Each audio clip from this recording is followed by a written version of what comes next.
Dispenser going up.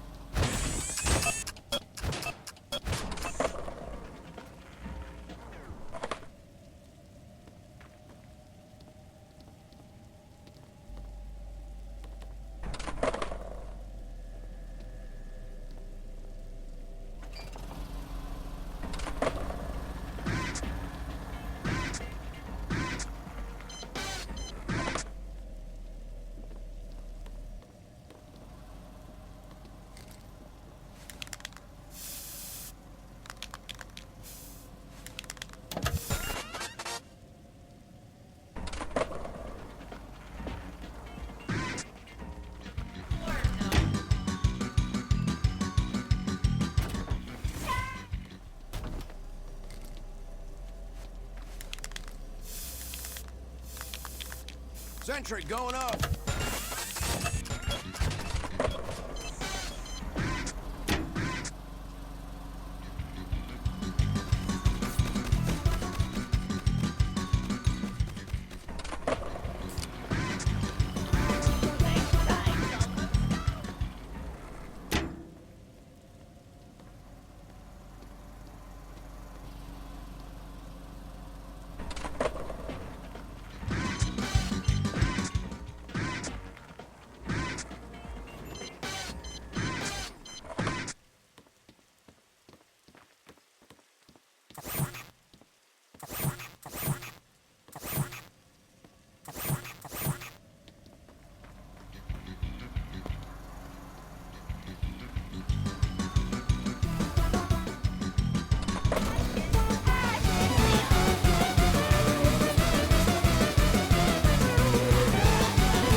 You guys have been asking me to make an edible monitor to go with my mouse and keyboard, but instead of destroying real tech, I got my husband to 3D print a retro 90s monitor. Thank you. And we made a silicone mold the same way we did with the mouse. But the second we poured it, the monitor started to float. What?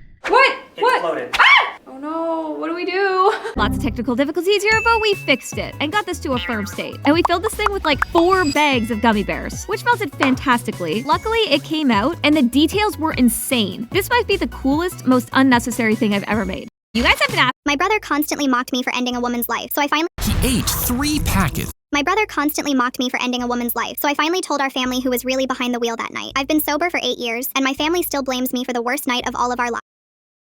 10 years ago, a girl named Bethany Hollister was killed by someone who had been drinking, and everyone in my family thinks I was behind the wheel. I was charged and went to court and did community service, and I've been called a murderer by my own relatives every holiday since. I spiraled hard after that and drank myself into oblivion for 2 years before I finally got sober. But to my family, I'm still the screw-up who killed an innocent girl, and my brother George is still the golden child who never makes mistakes. Christmas at my parents' house started the way it always does. My mom's face tightened when I walked in, and my dad wouldn't look at me because he hasn't really looked at me in a decade. George was holding court in the living room, and when he saw me, his smile flickered for just a second. Hey sis, glad you made it. Staying out of trouble, I hope? Dinner was uncomfortable, and I kept my head down while George dominated every conversation about his job and his new boat and his promotion. He kept making little digs at me. Some of us actually contribute to society. Must be nice having no responsibilities. I took it quietly like I have for 10 years. After dinner, George stood up to give a toast about family and sticking together through hard times. We've been through a lot as a family, things that would break other people. His eyes landed on me, but we don't give up on each other, even when some of us make mistakes that can never be fixed. Everyone glanced at me. Then he raised his glass to family and to remembering those who aren't here because of choices that can't be taken back. He was making a toast about the girl who died and looking directly at me. My uncle laughed. Damn, George, that's dark. George shrugged. Some mistakes follow you forever, right sis? I was gripping my water glass so hard my knuckles were white, and I thought about that night 10 years ago. The night George came to pick me up from a party because he was supposed to be the sober one. The night he showed up having already been at his friend's place putting back beers for hours. The night he insisted on driving anyway because he said he was fine. The night he ran a red light and killed a 19-year-old girl named Bethany Hollister, who was walking home from her shift at the diner. The night he panicked and begged me to say I was driving because he had a scholarship and everything to lose. I was 17 and terrified, and I loved my brother, and I believed him when he said he'd make it up to me forever. I'd been drinking at the party too, so I blew over the limit on the breathalyzer, and that was enough. I went through the courts and the guilt of being called a murderer when I wasn't even driving. I started drinking harder to cope with carrying a dead girl's name. George went to college on his scholarship and never looked back. And now he was making toasts about mistakes that follow you forever. I stood up. You want to talk about that night, George? Let's really talk about it. His smile froze. I didn't think you'd want to bring that up. You know what I think about every single day? Bethany Hollister's face, her parents at the trial, the way her mom couldn't stop shaking. George shifted. Maybe we should change the subject. But you know what I never did, George? I never drove that car. Dead silence. You picked me up that night. You were supposed to be sober, but you'd been at Derek's house for hours. I begged you to let me call someone else, and you said you were fine. George went pale. You're confused. You were wasted, and you don't remember it right. You ran that red light. You hit her. And when the cops came, you looked at me crying and said, please, I have the scholarship. Just say you were driving, and I'll owe you forever. My mom's voice was barely a whisper. George, what is she talking about? I was 17 years old. I loved my brother, and I have spent 10 years being called a killer while he built his perfect life on my silence. My dad stood up slowly. George, tell me she's lying. George opened his mouth, but nothing came out. Tell me she's lying. It was complicated. We had both been drinking, and I panicked. My dad's voice dropped to something terrible. You let your sister take the fall for something you did. For 10 years. She agreed. She said she would do it. I was 17 and you were my big brother. You've spent a decade mocking me while I apologized to that girl's grave every single year. I grabbed my coat. Bethany Hollister is dead because of you, George. They follow you now. I walked out and the last thing I heard was my father telling George to get out of his house. I don't know if my family will ever forgive me for lying, but for the first time in 10 years, I'm not the only one carrying Bethany Hollister's name.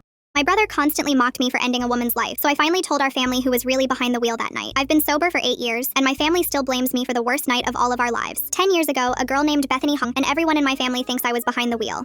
He ate 3 packets of uncooked ramen as part of an internet challenge. But inside his stomach, the dry pasta... Where are these viral memes now? First up, the hit or miss girl. Hit or miss, I guess they never miss, huh? Her name is Kat, and if it wasn't obvious, she's a cosplayer. Today, she's still out here dancing. This is Sachka, and people literally call him the real-life